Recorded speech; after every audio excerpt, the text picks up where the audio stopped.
Your kid looks you straight in the eyes and lies to your face.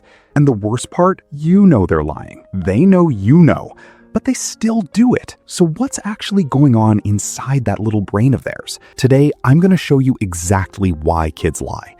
And more importantly, how you can make it stop. Stay with me because this one's gonna surprise you. Hey, welcome back. If you're a parent who's tired of hearing, I didn't do it, or it wasn't me, this video is made for you. I'm not here to judge your kid. I'm here to help you understand them. Because here's the truth. When a child lies, it's not always about being bad. Most of the time, it's actually a sign of something much deeper. And once you understand why, everything changes. The number one reason kids lie? Fear. Simple as that. Imagine your 7-year-old accidentally breaks a vase.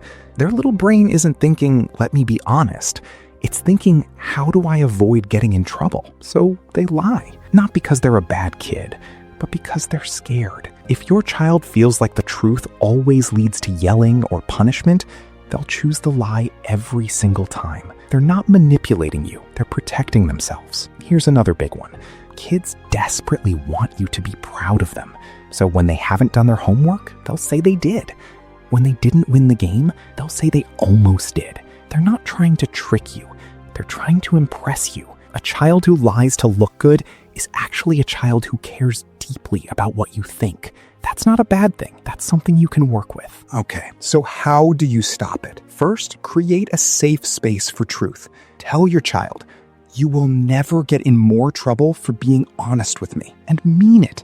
Second, when they do tell the truth, celebrate it. Say, I'm so proud you told me that. That moment of praise, it rewires their brain to choose honesty next time. Third, never put them in a corner. Instead of, did you eat the cookies? Try, tell me what happened with the cookies. Give them a way out through honesty, not lies. Here's what I want you to do tonight. Pick one of these 3 things and actually try it with your kid. Just one. You'll be amazed how fast the lying slows down when your child feels safe telling you the truth. If this helped you, hit that like button. It really helps this channel grow. And if you know a parent who's struggling with this, share this video with them. Subscribe for more real, practical parenting tips every week. I'll see you in the next one. Take care.